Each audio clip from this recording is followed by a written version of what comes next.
በመጨረሻም ኢራን ዘረራቸዋለች። እጅ ከመስጠት ውጪ አማራጭ ያጡት ዶናልድ ትራምፕ ስምምነቱ ሲፈረም እንደ ሕፃን ሲቦርቁ ታይተዋል። ኢራን በደስታ ፈገግ ብላለች። አረብ ኤሚሬቶችንም አሜሪካንም ሆነ እስራኤልን ለየብቻ በበቃኝ ዘረራቸዋለች። አሜሪካ ከዚህ በኋላ በመካከለኛው ምስራቅ የጦር ቤዝ ላለመመስረት ተስማምታለች። በተመሳሳይ ኢራን ዩራኒየም ላለማምረት እሺ ብላለች። በአሜሪካና ኢራን መካከል የነበረውን ጦርነት የሚቋጭ ስምምነት መበሰሩ ለፕሬዝዳንት ዶናልድ ትራምፕ የልደት ስጦታ ቢሆንም የተጠቀለለው ግን በአጠራጣሪ ወረቀት ነው። በይፋ ስምምነቱን ለመፈረም ጥቂት ቀናት ብቻ ይቀሩ ሲሆን ኢራንና አሜሪካ የስምምነቱን ውጤት ለማረጋገጥ ቁልፍ ጉዳዮችን እልባት ለመስጠት ጊዜ አላቸው። ነገር ግን ሁሉም ነገር ለማክተምም ጊዜ አለው። እዚህ ጋር አንድ የተከፉ ጠቅላይ ሚኒስትር አሉ፣ ቤንጃሚን ኔታንያሁ። በእርግጥም ኔታንያሁ በትናንቱ የኢራን አሜሪካ ስምምነት ደስተኛ አልሆኑም። ድርድሩ እርሳቸውን ያካትታ ለመሆኑ አበሳጭቷቸዋል ሲል ዘ ኢንዲፔንደንት በፊት ገጹ አስነብቧል። የአሜሪካ ኢራን የድርድር ነጥቦችን በስፋት እንቃኛለን። በስምምነቱ የእስራኤል ቁጣ ከምን የመነጨ እንደሆነ እንፈትሻለን። ጥቂት ደቂቃዎችን ተከተሉን።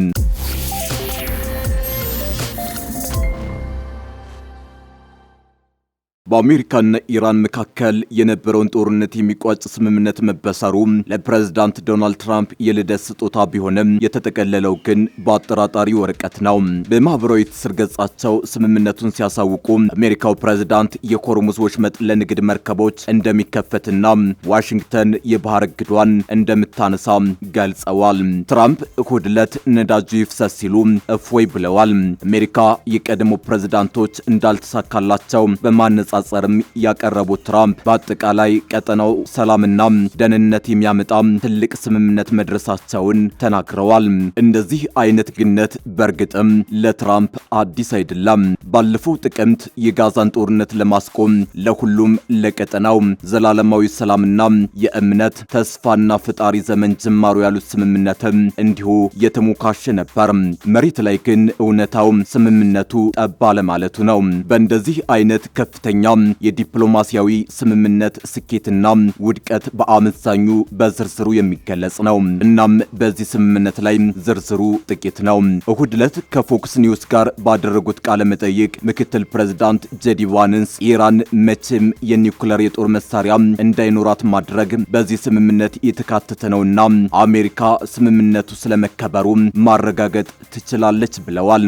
ይሁን እንጂ በኒውክሌር ማበልጸግ ላይ የሚጣለው ገደብና የቴህራን የበለጸገና የተከማቸ ዩራኒየም እጣ ፈንታን ጨምሮ በወሳኝ ጉዳዮች ላይ ጥያቄዎች ገና አልተመለሱም። አብዛኞቹ እነዚህ ጉዳዮች ለ60 ቀናት በተራዘመው የተኩስ አቁም ስምምነት ውስጥ ቀጣይነት ባላቸው ድርድሮችና የቴክኒክ ንግግሮች እንደሚሰራባቸው እሙን ነው።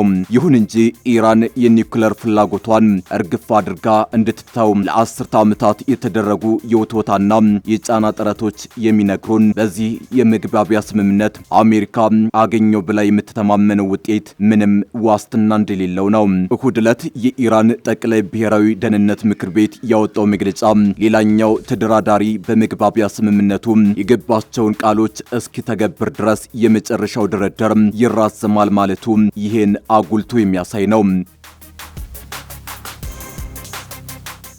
እነዚህ ቃል ኪዳኖች ምን እንደሆኑና ኢራን እንዴት እንደምትተረጉማቸው ስምምነቱ እውን ስለመሆኑ የሚወስን ይሆናል። የኃይል ዘርፍ ተንታኞች በሆርሙዝ ወሽመጥ ነዳጅ ማንቀሳቀስ ወዲያው ከጦርነቱ በፊት ወደ ነበረው የመመለስ ሁኔታ እንደማይኖር አስጠንቅቀዋል። የተከማቹ ግዙፍ ታንከሮችን ማንቀሳቀስ፣ የባህር ፈንጂዎችን ማንሳትና መደበኛውን የነዳጅ ዝውውርና ምርት መመለስ ሳምንታትን ይወስዳል። በይፋ ስምምነቱን ለመፈረም ጥቂት ቀናት ብቻ የቀሩ ሲሆን ኢራንና አሜሪካ የስምምነቱን ውጤት ለማረጋገጥ ቁልፍ ጉዳዮችን እልባት ለመስጠት ጊዜ አላቸው።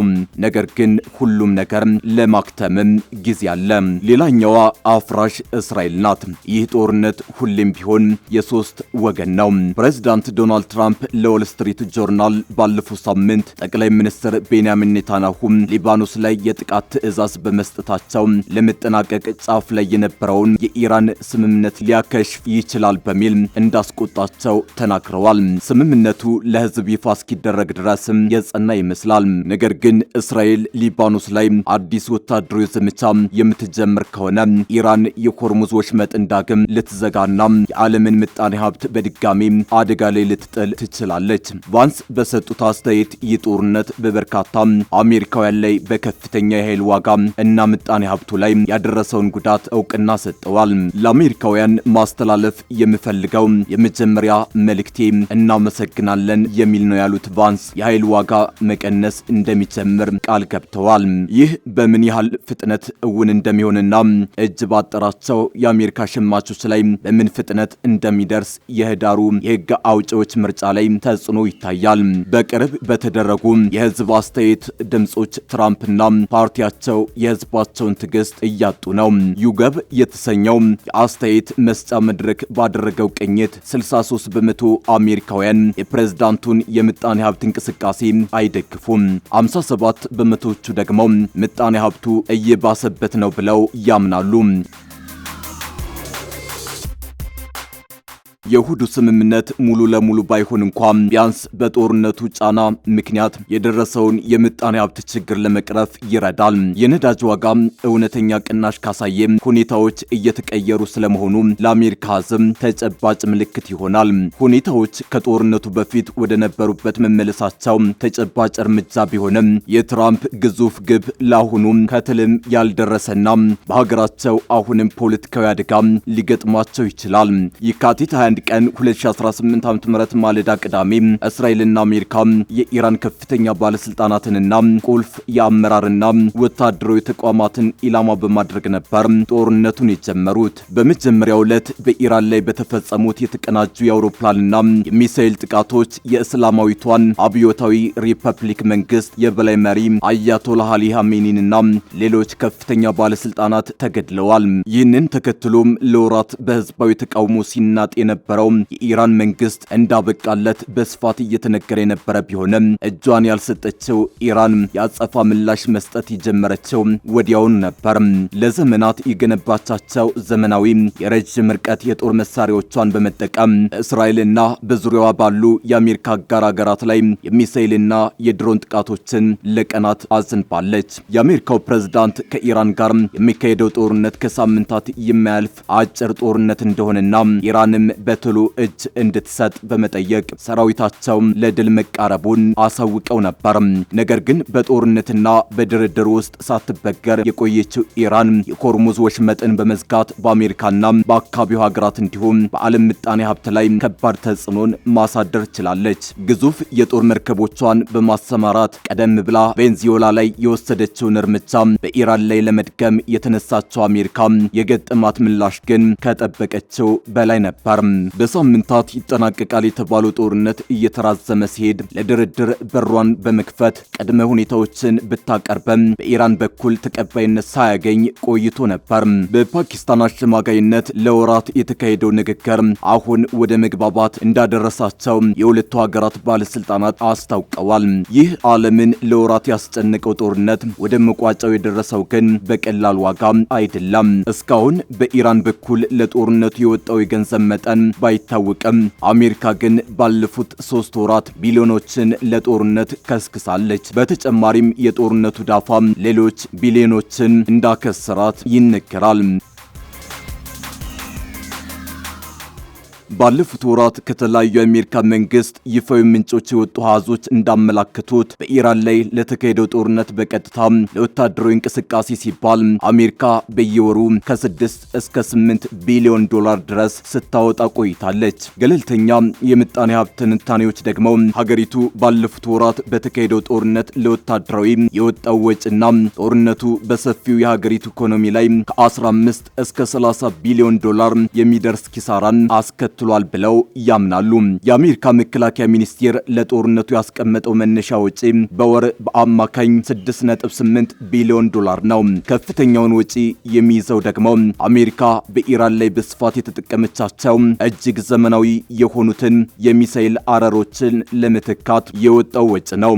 ለምሳሌም ቶማሃውክ የሚባለውን ተወንጫፊ ሚሳኤል ለማምረትና ለመተኮስ እያንዳንዱ 2.5 ሚሊዮን ዶላር ይጠይቃል። እንደ ሃርቫርድ የኬኔዲ የምጣኔ ሀብት ኮሌጅ ግምት ደግሞ እስካሁን ለጦርነቱ የወጣውን ገንዘብ በእጅጉ ያንረዋል። በዚህም መሰረት ጦርነቱ በተጀመረባቸው ቀናት ውስጥና በተባባሰባቸው ጊዜያት የአሜሪካ የጦርነት ወጪ በቀን ወደ 2 ቢሊዮን ዶላር የሚደርስ እንደሆነ ጠቅሷል። እስካሁን በተጨባጭ በኢራን ላይ የተካሄደው ጦርነት ያስወጣው ወጪ ይህ ነው ተብሎ በትክክል ባይረጋገጥም የተለያዩ ተቋማት ግን ከተጠቀሰው ቢበልጥ እንጂ እንደማያንስ እያመላከቱ ነው።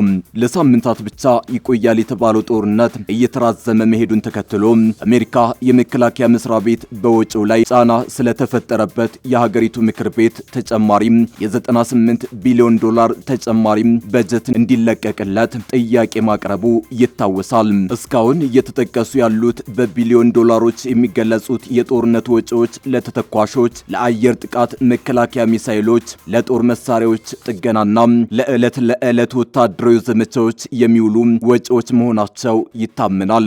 በይፋ ያልተገለጹ ውስጣዊ የአሜሪካ መከላከያ ግምቶች በኢራን ጥቃትና በጦርነቱ ሂደት ውስጥ የወደሙ አውሮፕላኖች እንዲሁም በባህረ ሰላጤው ሀገራት ውስጥ ያሉ አሜሪካ የጦር ሰፈሮች ላይ የደረሱ ጉዳቶች፣ በባህረ ሰላጤው ሀገራት ውስጥ ያሉ የአሜሪካ የጦር ሰፈሮች ላይ የደረሱ ጉዳቶች ከወጪው ውስጥ ሲካተቱ ገንዘቡ ወደ 50 ቢሊዮን ዶላር ሊደርስ እንደሚችል ይገምታል። ከወታደራዊ ወጪ ባሻገር አሜሪካ በኢራን ላይ ያካሄደችው ጦርነት በአሜሪካውያን የዕለት ከዕለት ህይወት ላይ ከፍተኛ ጫናን ማሳደሩ እየተነገረ ነው። ከጦርነቱ ጋር በተያያዘ በአሜሪካ ውስጥ በተፈጠረው የነዳጅ ዋጋ ጭማሪ ምክንያት ዜጎች 27.8 ቢሊዮን ዶላር ያህል ለነዳጅና ጋዝ ጭማሪ ገንዘብ አውጥተዋል።